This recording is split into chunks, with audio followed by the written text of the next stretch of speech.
Señores, ¿qué tal? Muy buenos días, muy buenos días. Bienvenidos al Periodista TV.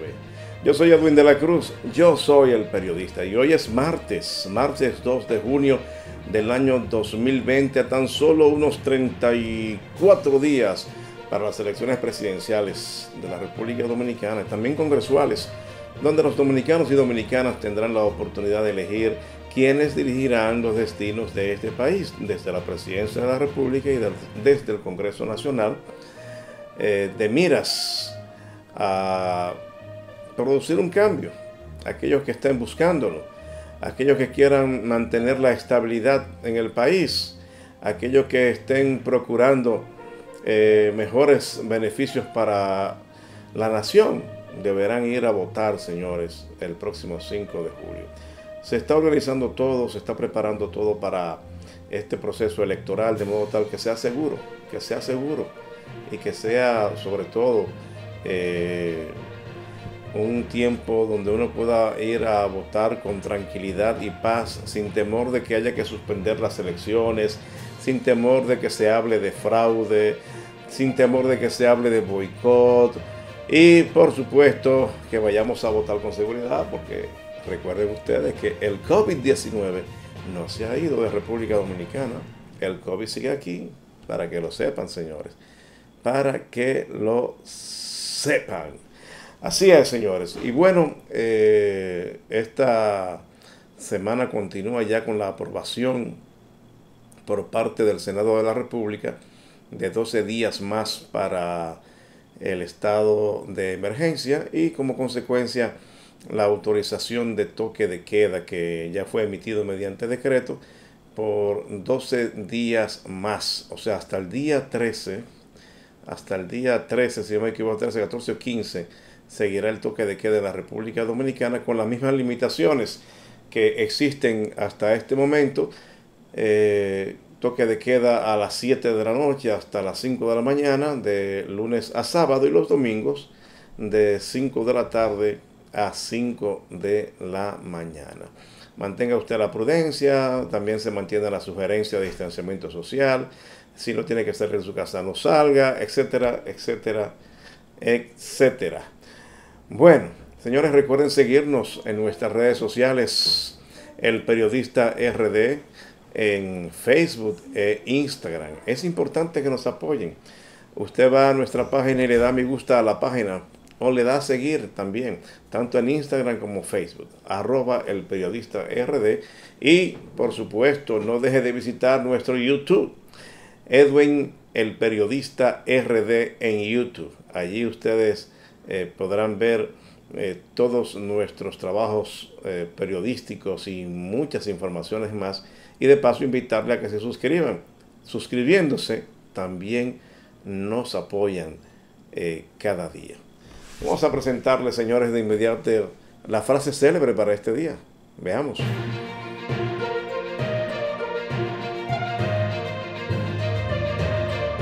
La vida es tan incierta que la felicidad debe aprovecharse en el momento en que se presenta.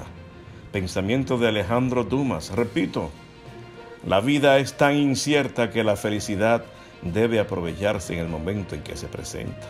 Agárrela aunque sea calva, digo yo. La frase célebre del periodista.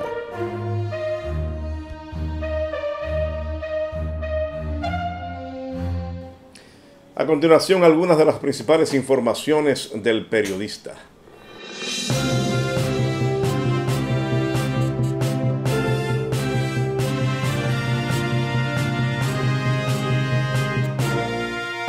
Encuesta da a Luis Abinader 51.3%, a Gonzalo 33% y a Leonel Fernández 11.2%. Se trata de la encuestadora Mercado y Cuantificaciones, que proyecta una victoria de Luis Abinader en primera vuelta, con más de 19 puntos de ventaja sobre el candidato oficialista, Gonzalo Castillo.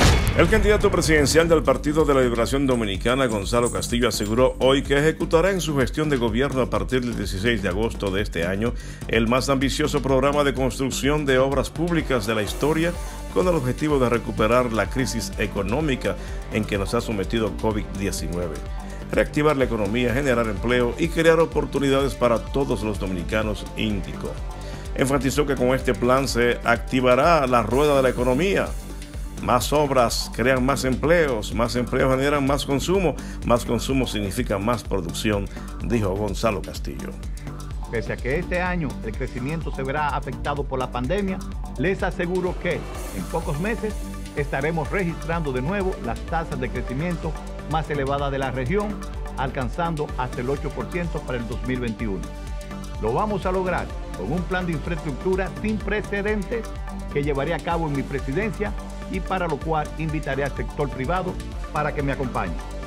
A partir del próximo 17 de agosto, iniciaremos el más ambicioso programa de construcción de obras públicas que recuerden las presentes generaciones. Esa será la punta de lanza de la gran recuperación de la economía dominicana. Lo que el presidente Medina logró en materia de construcción de escuelas públicas, lo haremos promoviendo el más ambicioso programa de construcción de viviendas para nuestra gente. Un equipo técnico ha avanzado en la identificación de terrenos del Estado en 158 municipios y 235 distritos municipales, donde iniciaremos la construcción de 100.000 viviendas.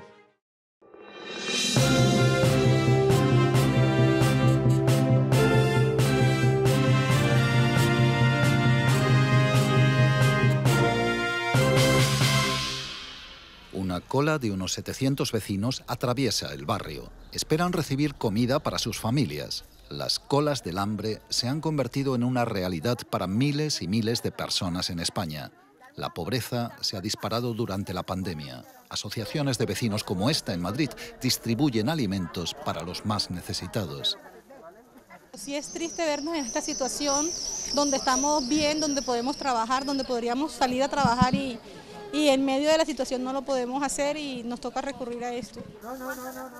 El desempleo aquí es el más alto de Europa después de Grecia. En toda España, los bancos de alimentos han aumentado en un 40% desde el inicio del estado de alarma a mediados de marzo. La Cruz Roja ha ayudado a más de 1,5 millones de personas desde entonces. Sin embargo, las ONG se sienten abandonadas. El gobierno, desde el ayuntamiento, la comunidad, nos ignoran totalmente. Dice que bueno, que no sé, que hacen mucho, pero no hacen mucho, porque nosotros no teníamos que estar haciendo esto. Lo tenían que estar haciendo ellos, pero realmente no lo están haciendo. Hace unos días el gobierno español aprobó la implantación de un ingreso mínimo vital por un volumen total de unos 3.000 millones de euros al año. Los fondos de la Unión Europea para la reconstrucción deberían servir para cumplir este propósito. Hace una semana que policías mataron al afroamericano George Floyd en Minneapolis, una muerte que ha desatado la ira en todo el país. Aquí en Minnesota siguen las protestas, esta frente a la mansión del gobernador, en la ciudad de St. Paul. Hace un rato se han conocido los resultados de la autopsia encargada por la familia, cuyas conclusiones apuntan a que Floyd murió asfixiado por la presión que le hicieron los policías sobre su cuello, un homicidio. Estas conclusiones contradicen a las de la autopsia oficial y ponen más presión, si cabe, sobre las autoridades para que detengan a los otros 3 policías implicados, el principal reclamo ahora mismo de las movilizaciones. Informó desde St. Paul, Estados Unidos, para la agencia EFE, Albert Traver.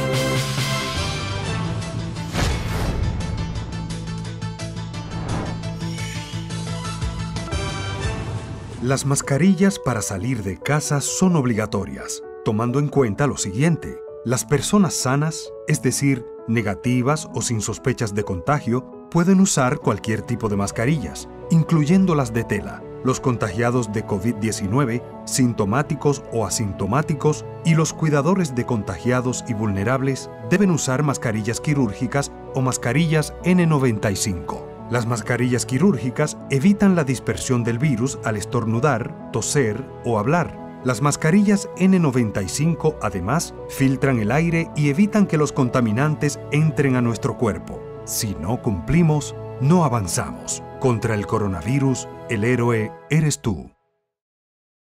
Señores, Coop Eclof impulsa tu desarrollo. En Coop Eclof usted puede conseguir financiamiento para su iglesia, préstamos eclesiásticos, préstamos para colegios, préstamos agropecuarios, préstamos para personas incluso con más de 65 años de edad. préstamos para comerciantes, préstamos para mejoras de vivienda, préstamos para compra de equipos y electrodomésticos, préstamos para recuperación de crédito, préstamos personales de consumo, cuentas de ahorro, certificado de depósito fijo y además la educación financiera. Así que le invitamos a contactar a Coop Eclof llamando al 809-333-5273. Coop Eclof.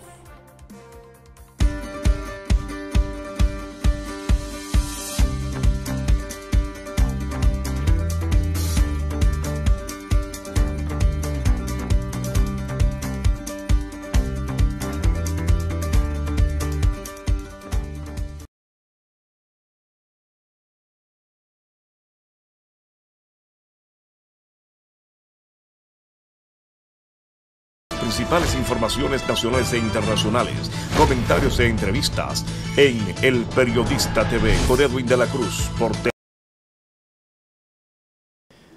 Señores, en el día de hoy vamos a tener un invitado muy especial con quien vamos a conocer la historia del toque de queda en la República Dominicana. Sí, para muchos el toque de queda fue algo novedoso, fue algo extraño porque no lo habían vivido. El más reciente, anterior a los actuales, se hizo de manera parcial en algunas provincias, o sea que los capitaleños y en muchos otros sitios no vivieron ese tiempo de toque de queda.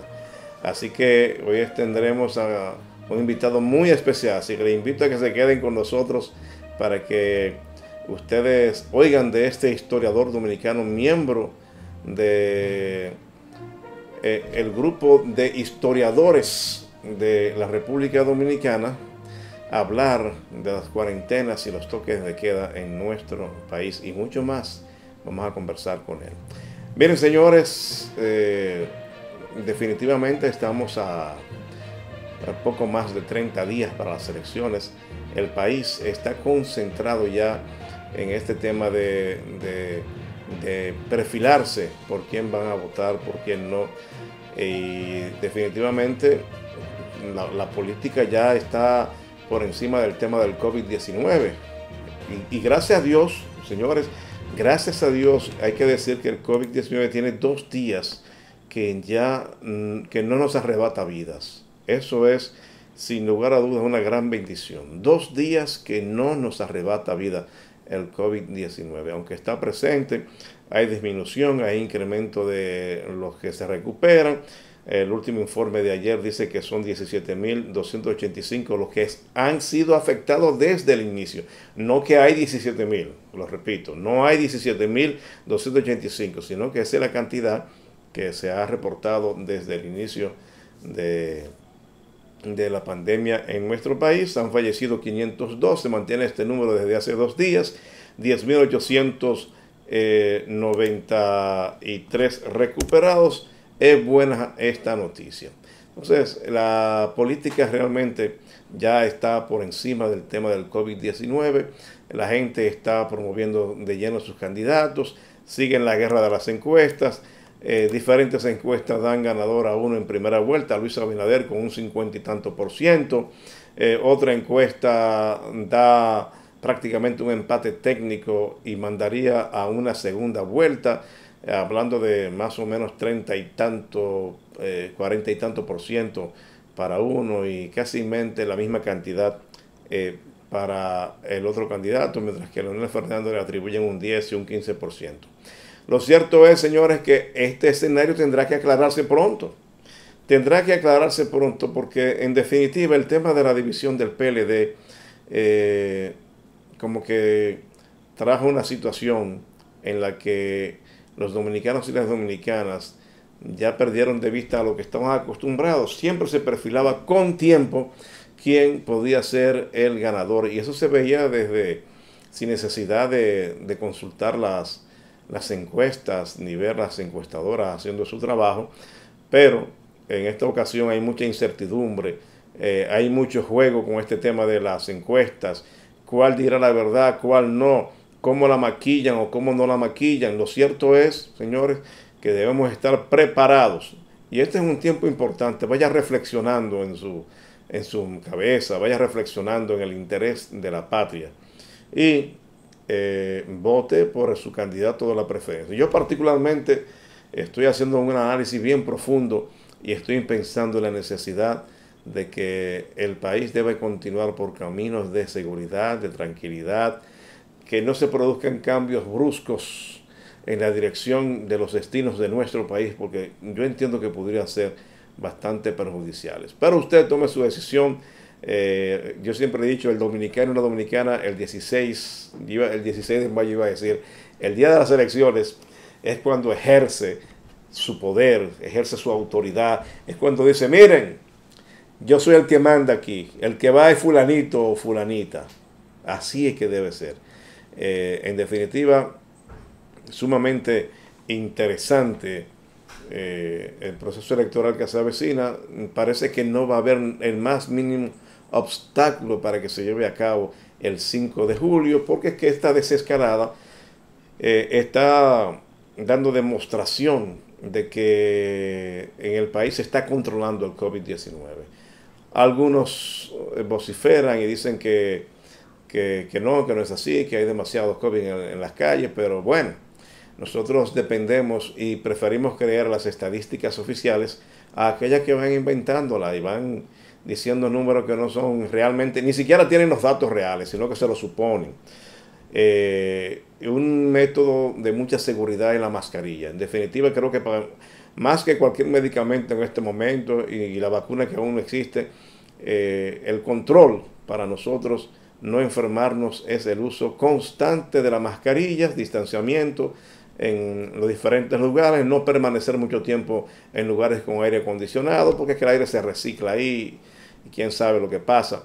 Así que vámonos con buen ánimo, perfilándonos para las elecciones, ya que en definitiva el pueblo ya está en eso, los políticos están de lleno ya en eso, el pueblo está ya pensando en eso y las elecciones se van a celebrar el 5 señores, de julio.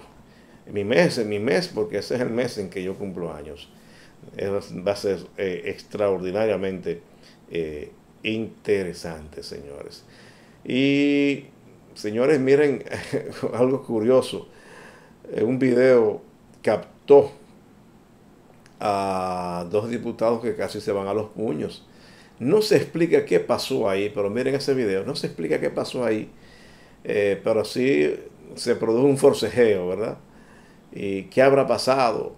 Después que vimos el lío con Botello por llevar su pancarta, que no lo querían dejar entrar, la suspensión de la sesión el viernes pasado, había como un reburjú, entonces uno se queda con la duda de qué habrá pasado con este señor que inició este forcejeo con otro diputado. ¿Qué habrá sido el móvil de eso? Pero ojalá, señores, que cosas como esa no sigan pasando, porque yo entiendo, por ejemplo, el caso de Botello, para mí tiene todo el derecho de entrar con su pancarta al hemiciclo de la Cámara de Diputados y hacer su exposición ahí o su reclamo. Ahora, no apoyo el desorden que se armó ahí, ese arrebato de ira, de pleito, de discusiones. Hay que mandar un mejor mensaje para el país. Hay que mandar un mejor mensaje para el país, en definitiva. Bueno, vamos a una pausa y cuando regresemos vamos a conocer el histórico de los toques de queda en República Dominicana.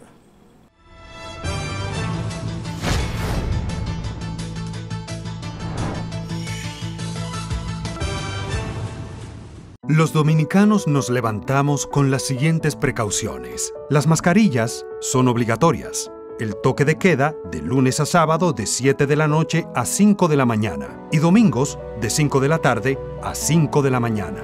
El metro, teleférico y OMSA operarán de 6 de la mañana a 6 de la tarde. El transporte público operará por debajo de su capacidad para garantizar el distanciamiento. Personas con síntomas de gripe o fiebre deben consultar a su médico. Personas mayores de 60 años, VIH positivo, con insuficiencia renal, tuberculosis o cáncer se quedan en casa. Si no cumplimos, no avanzamos. Contra el coronavirus, el héroe eres tú. Señores, Coop Eclof impulsa tu desarrollo. En Coop Eclof usted puede conseguir financiamiento para su iglesia, préstamos eclesiásticos, préstamos para colegios, préstamos agropecuarios, préstamos para personas incluso con más de 65 años de edad, préstamos para comerciantes, préstamos para mejoras de vivienda, préstamos para compra de equipos y electrodomésticos, préstamos para recuperación de crédito, préstamos personales de consumo, cuentas de ahorro, certificado de depósito fijo y además la educación financiera. Así que le invitamos a contactar a Coop Eclof llamando al 809-333-5273. Coop Eclof.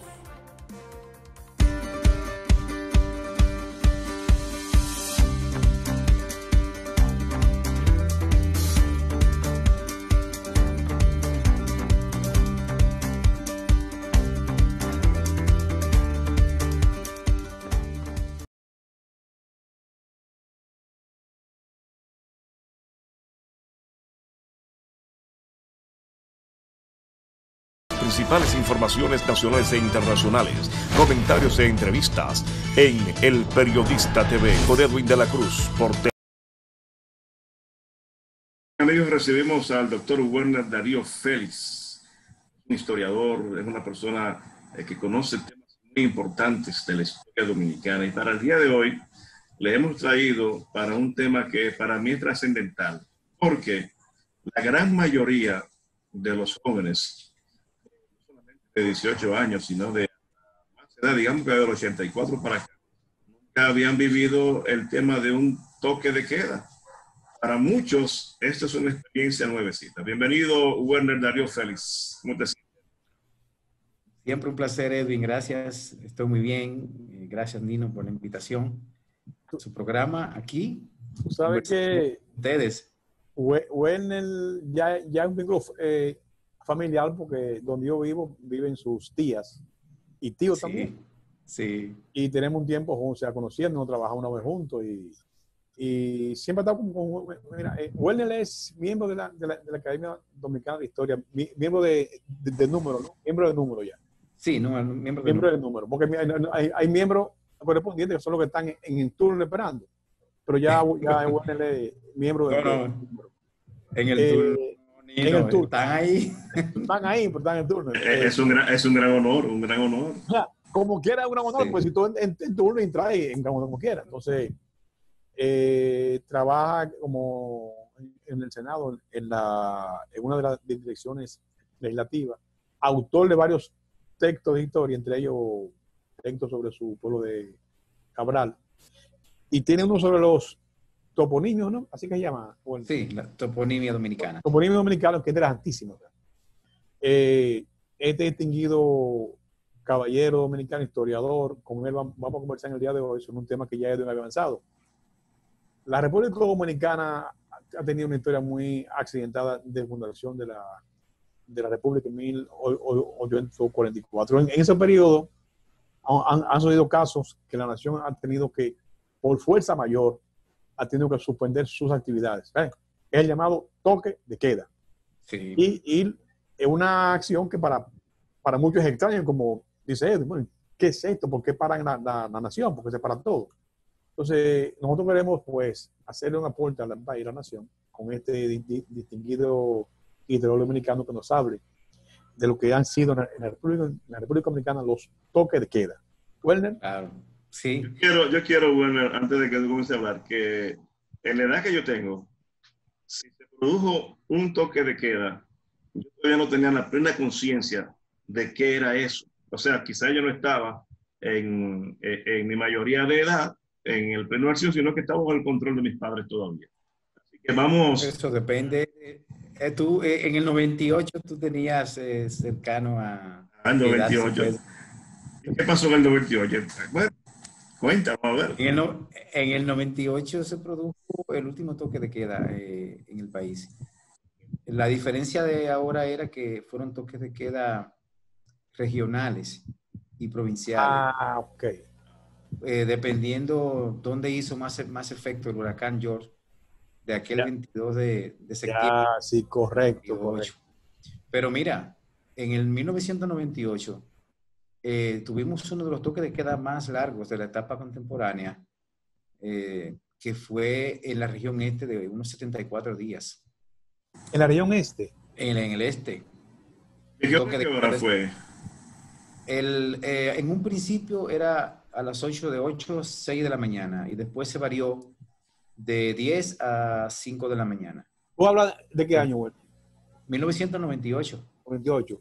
Sí, el toque de queda duró desde el 28 de septiembre, no, mentira, desde el 23 de septiembre hasta finales de noviembre, en el este. Eso cuando George, el huracán George. Cuando George, sí.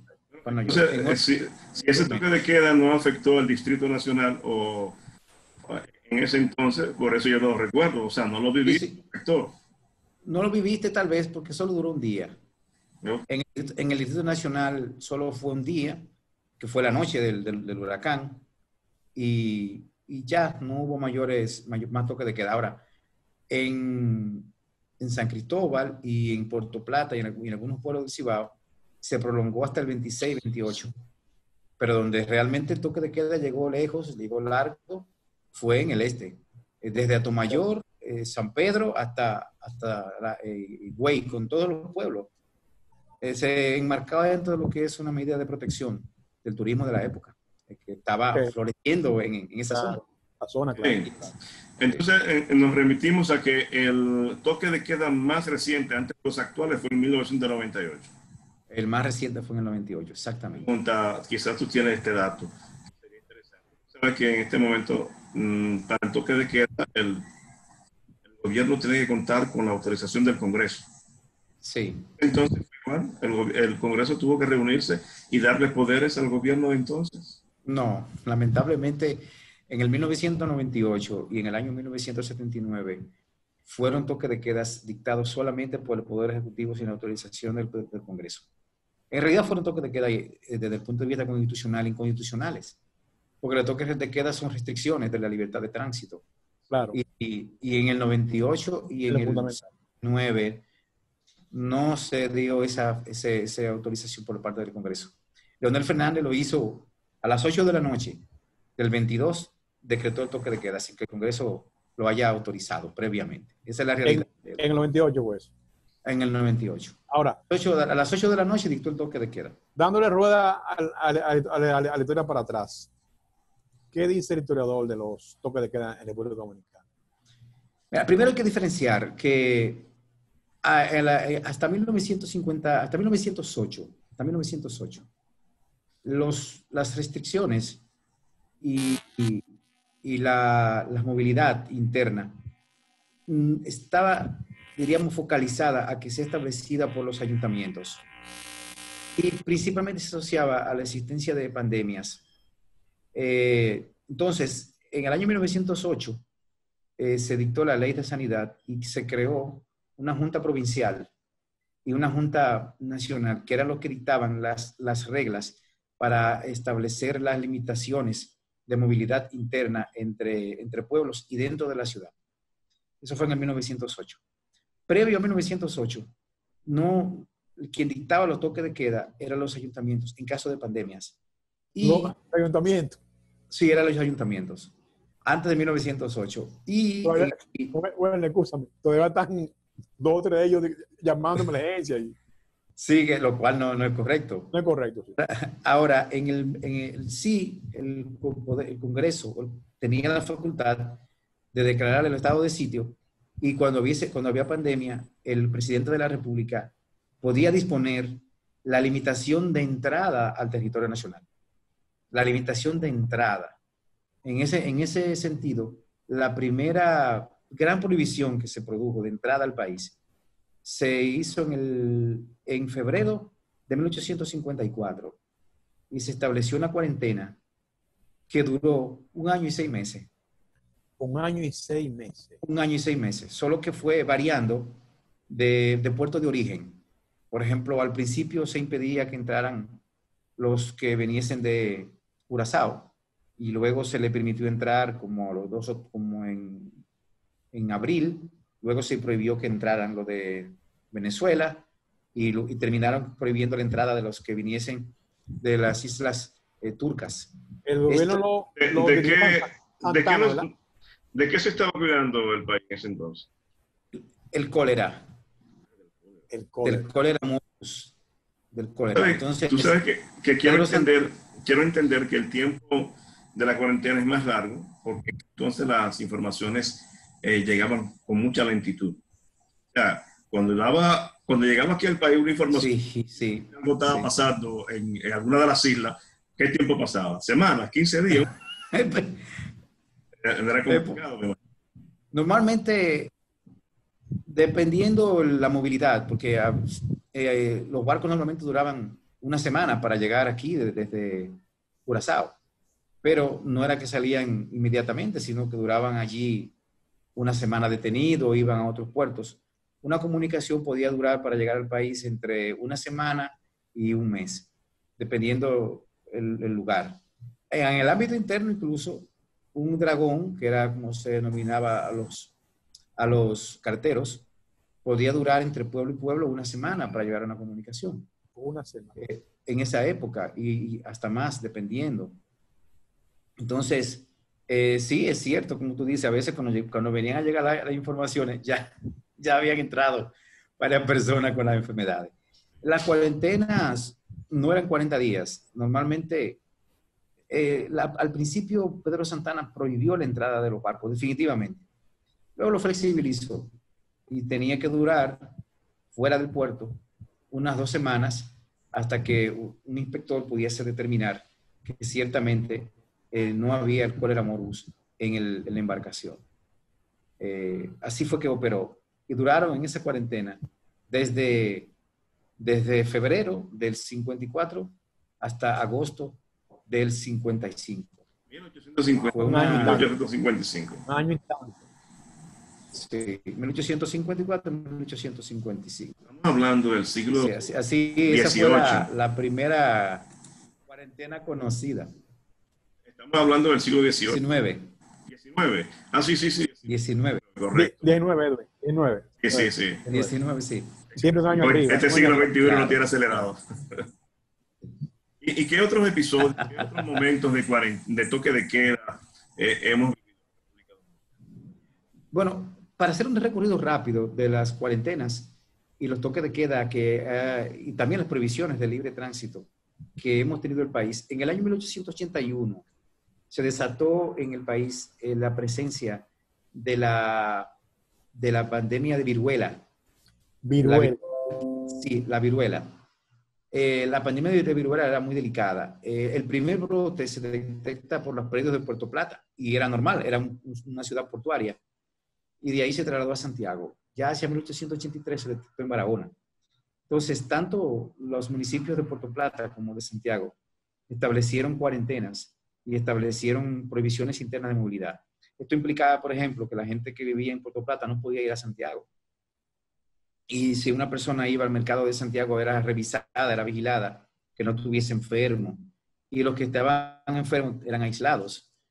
No se podía ir a escuelas, que estaban en ese momento en un surgimiento en todo el país. Se prohibieron estas asistencias a escuelas. De pueblo en pueblo no podían cruzar de un pueblo a otro. Había una vigilancia estricta, por ejemplo, desde Barahona. No podían cruzar hacia Neiva ni de Neiva a Barahona. Esto duró aproximadamente 3 meses o 4 meses aproximadamente, esta cuarentena. Ya a partir de allí, otro gran momento que registra la historia dominicana en torno a pandemias y cuarentenas es la fiebre de influenza que tanto se ha hablado.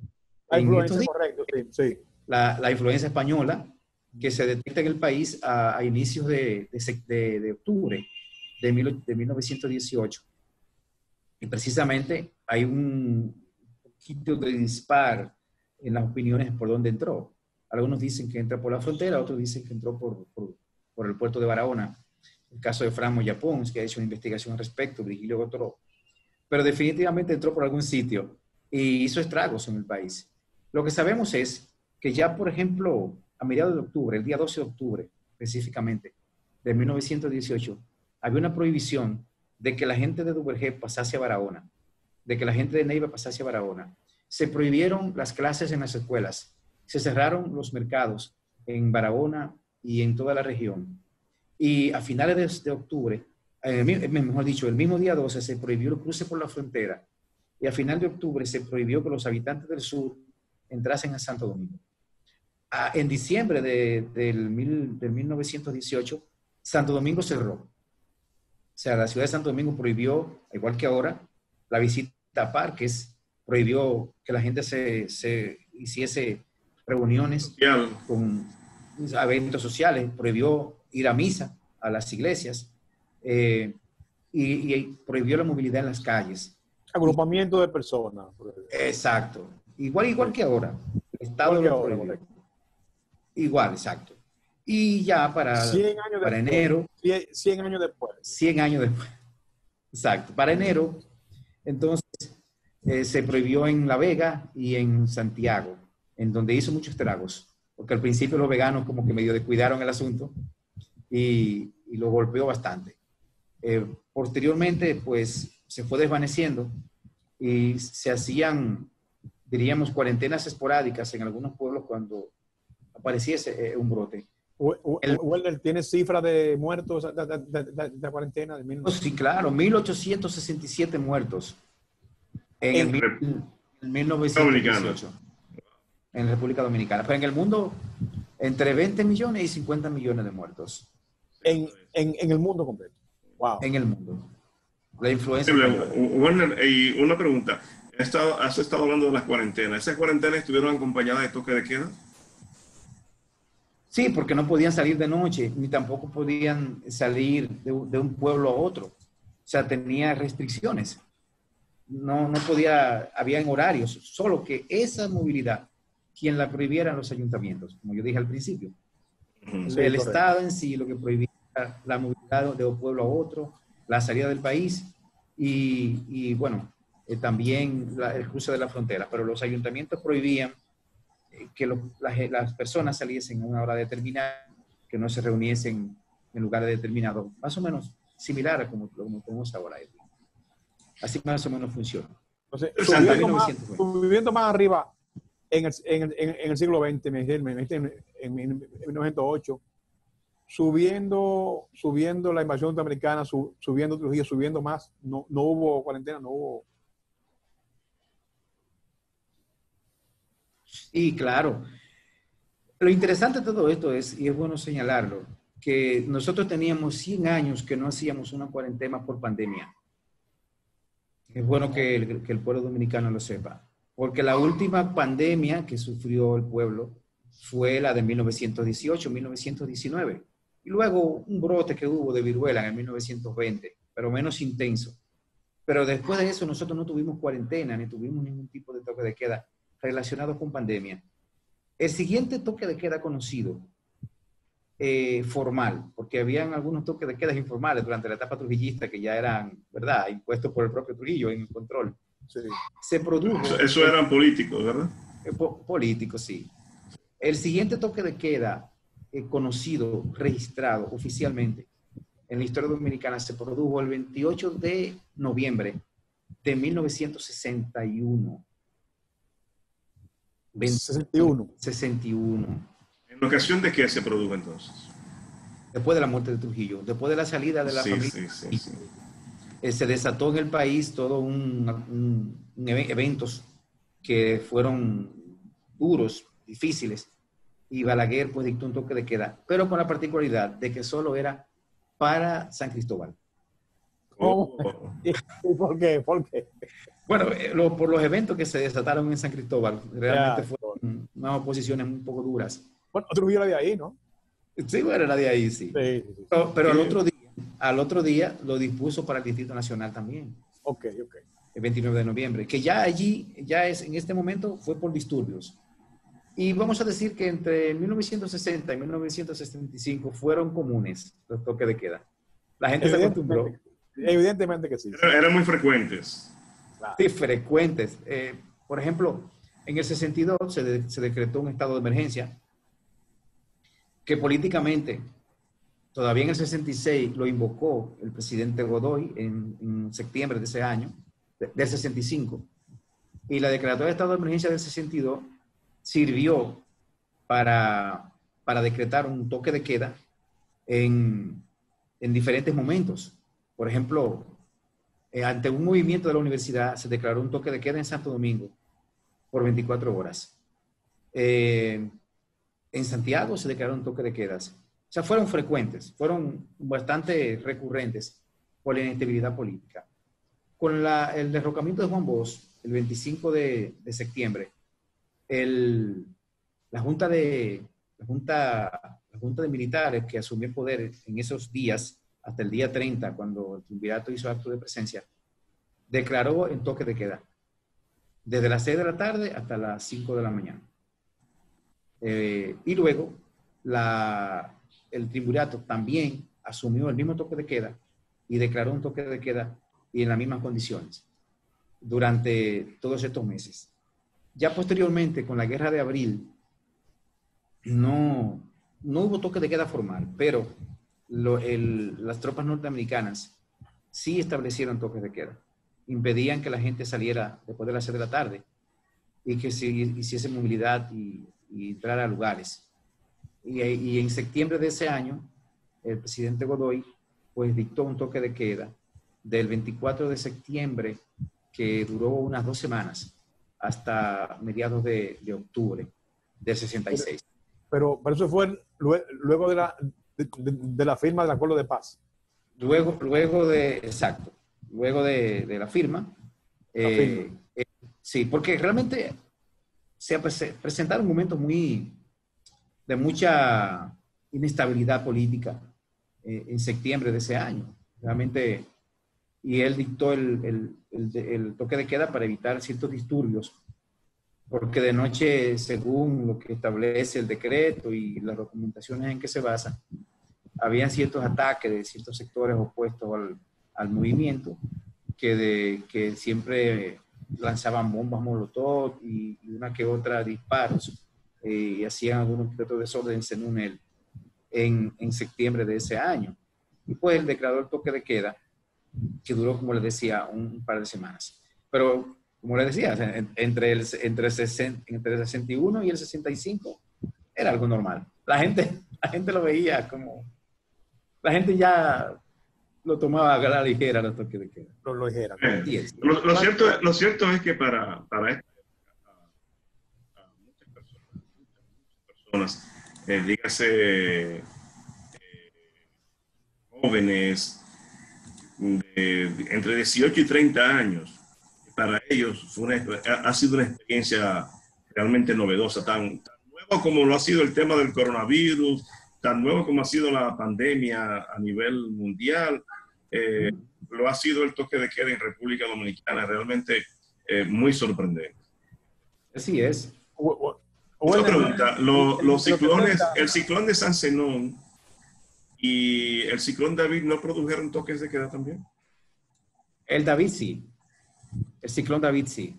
Y la tormenta Federico. David fue en 1979. 79. Después, ahí mismo. Sí. Bueno, claro, el San Zenón, no. San Zenón fue en el 30. En el 30, claro. Bueno, la llegada de Francis Camaño al país en el 73 y un grupo de guerrilleros para derrocar el gobierno de Balaguer creó tensión. Yo no recuerdo si hubo toque de queda. No hubo. No hubo toque de queda. No. Okay. Ni hubo declaratoria de estado de sitio, ni tampoco conmoción interior. El gobierno siguió operando normal. Ya que mencionas el estado de sitio, ¿pudieras dar una explicación de lo que es el toque de queda y el estado de sitio? Sí, eso es un punto importante que es bueno decirlo, incluso que permite aclarar, si me lo permiten. Sí, claro. ¿Por qué es necesario la existencia de un estado de emergencia, como lo ha estado insistentemente pidiendo el presidente de la República, en el caso, ¿verdad?, del momento en que estamos? Lo que pasa es que, bueno, para contestar tu pregunta, Edwin, un estado de sitio ya no existe. El estado de sitio ya tiene otra denominación. Pero es lo mismo. El estado de sitio es cuando nosotros recibimos una invasión extranjera que afecta o que puede afectar la soberanía de la nación.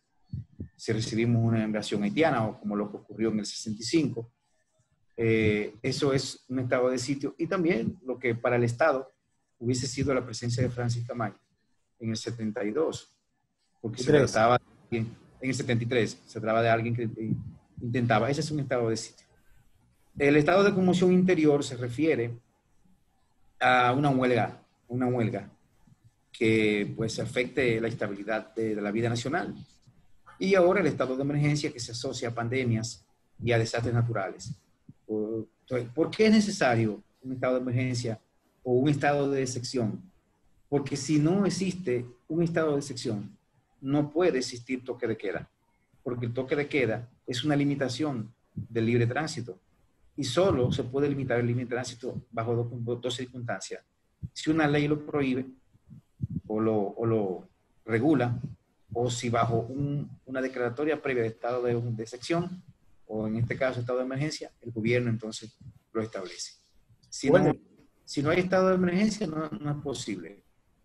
¿Tú recuerdas cuando don Antonio Guzmán tomó el poder? En el 79... No me acuerdo, no me acuerdo mucho, no me acuerdo mucho.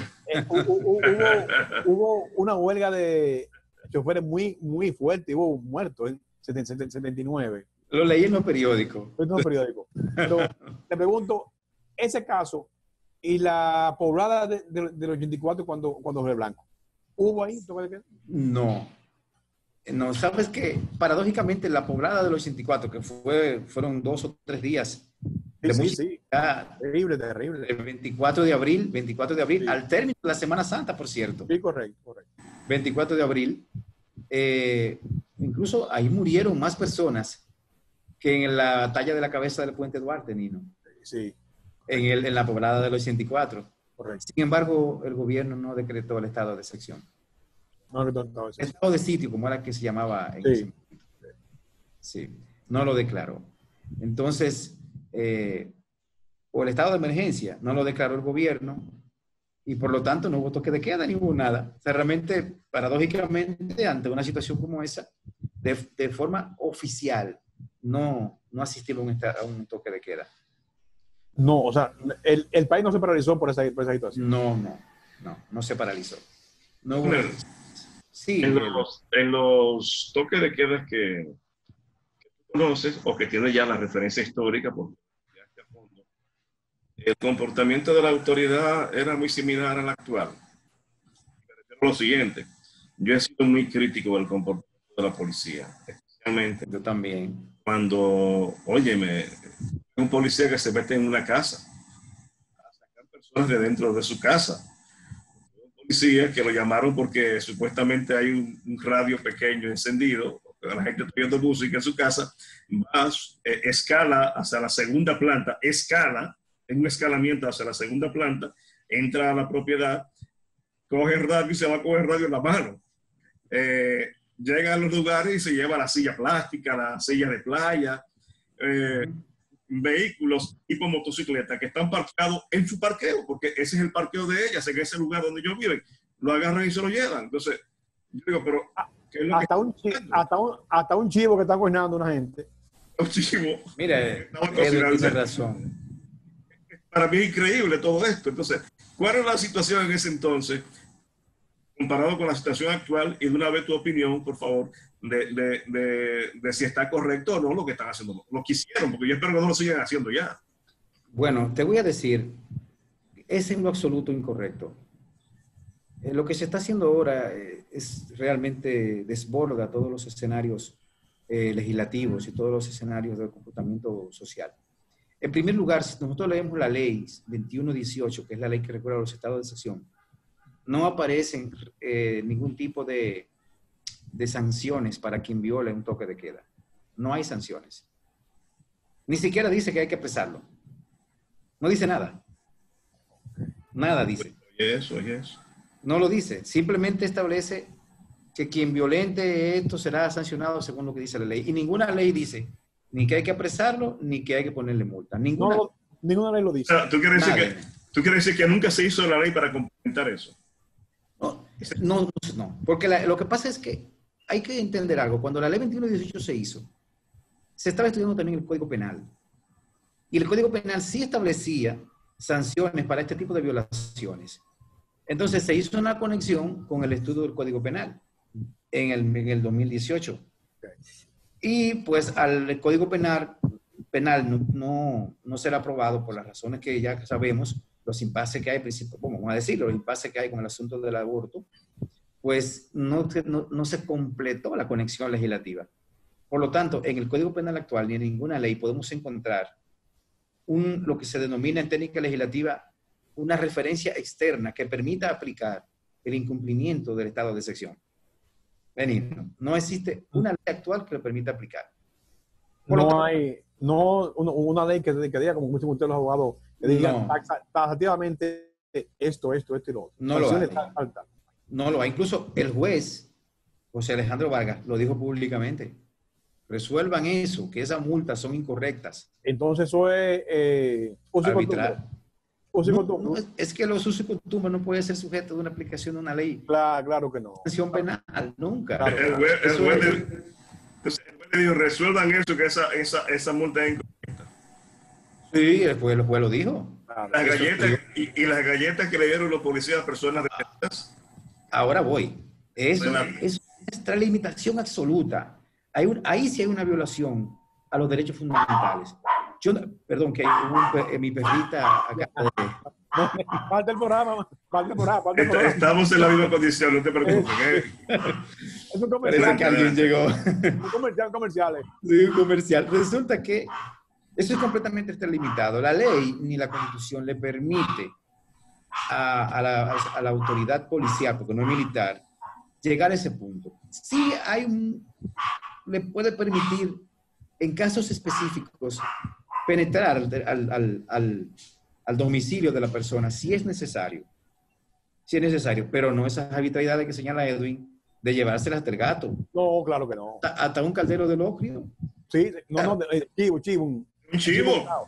Chivo, y sobre todo, Edwin y Nino, los golpes que le dan a la ciudadanía. No hay por ningún lado justificación para eso. A mí no se me olvida, detuvieron un doctor que había estado trabajando. Parece que ese día él se lo tomó libre y se dio unos tragos. El doctor se desmonta de su vehículo, se nota que está un poco bebido, se nota, porque tú lo ves, está especulando, porque para saber si bebió tiene que ser con una prueba. El caso es que en una conversación que se estuvieron, un policía agarra y le da tremendo, como buen dominicano, tremendo tabanón a ese ciudadano. Sí. No, señores, pero por Dios, a otro lo tienen esposado en una camioneta y le caen a galletas, a galletones. Y yo decía, Dios mío, pero yo no puedo creer lo que está pasando. La autoridad no tiene una advertencia sobre esto. Yo entiendo que si hay una persona que la van a detener y no se quiere dejar apresar, se utilice la fuerza para someterlo. Yo entiendo esa parte. Pero después de ya de detenido o sin la persona estar provocando ningún tipo de lo agredan. Señores, eso es atacar la dignidad. Claro que sí, es en contra de la dignidad. Estoy de acuerdo completamente.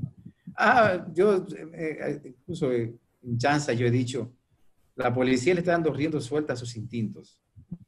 He dicho en chanza en algún momento. Parece que lo han dejado libre y ahora están golpeando todo lo que se aparece. Está normal. Bueno, Werner, mira. Está normal. Werner, ¿qué te digo? Yo, de mi parte, las preguntas se me agotaron. Nino, déjame completar una idea que Edwin... Sí.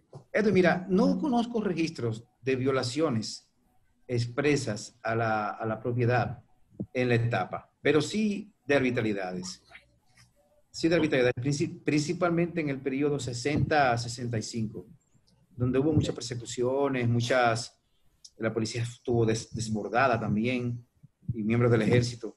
Ahí sí, se presentaron bastante arbitrariedades en contra de la ciudadanía. Hay muchos periódicos que registran las quejas y las actuaciones en este periodo, pero en las demás pandemias, no. Y la razón era patente, ¿cuál?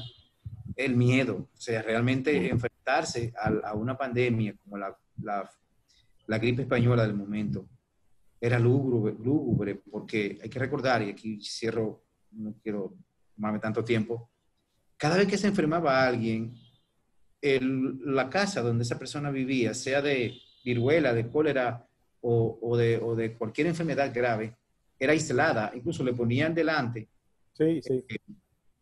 una serie de parapetos a separarla y la gente no pasaba ni siquiera por la acera, por el frente de la casa. Entonces había un temor que la gente prefería esconderse antes que salir a la calle para no enfermarse. Todavía mucho peor que el día ahora. Preguntarte de paso, esas personas que habían violado, esos policías cometieron esos actos extralimitando en sus funciones, ¿pueden ser sometidos a alguna acción penal, judicial en contra de ellos? ¿O estarían parados dentro del decreto de estado de emergencia? No. Precisamente la propia Constitución establece que las garantías constitucionales deben permanecer. Toda persona que haya sido agredido y que haya experimentado, ¿verdad?, en su cuerpo laceraciones, que haya sido golpeado de una manera inmisericordia o que su propiedad haya sido allanada de forma injustificada, tiene la vía penal para hacer la demanda correspondiente en contra del policía que lo haya realizado por agresión física, y tiene la vía civil. El artículo 149 de la Constitución lo protege. Recuerda que el artículo 149 establece que en caso de incumplimiento, ¿verdad?, de estas posiciones, de estas acciones, cualquier institución pública puede ser demandada civilmente en daños y perjuicios por la inobservancia en el cumplimiento de sus funciones y de la ley. Por lo tanto, todo ciudadano tiene el derecho de hacer la denuncia correspondiente, primero por daños físicos que están allí en el propio Código Penal y por la protección que da la Constitución de demandar civilmente a la policía por daños causados. Ya tenemos precedente, no en contra de la policía, pero sí en contra de la Suprema Corte. Werner, mira, Corte de Justicia. Lo que pasa con Werner es que ya él va ahora a una clase, entonces no va a abusar por su tiempo. Este ha sido un tiempo muy nutritivo para el conocimiento histórico de nosotros mismos y de nuestros amigos televidentes. Claro que sí. Te agradecemos, Wanda, esta participación y esta orientación. Óyeme, digo, no tiene desperdicio. Bueno, gracias. Tú sabes que hace unos días, ya finalmente, hace unos días conversaba con mi amiga Diana Contreras, y ella me decía, pero en mi cabeza no se registra ningún toque de queda en el 92. No, es que hay muchísimas personas en esa comisión. Gracias, Werner. Muchas gracias. Para mí es un placer, realmente siempre a sus órdenes, siempre para colaborar con su programa. Nino, hasta la próxima. Gracias a ti. Bueno, señores, agradecerles la amabilidad de su compañía a esta presentación del Periodista TV. Yo soy Edwin de la Cruz, yo soy el periodista. Tengan feliz resto de este día y recuerden seguirnos en Facebook, @elperiodista RD, en Instagram también, @elperiodista RD. Hasta mañana.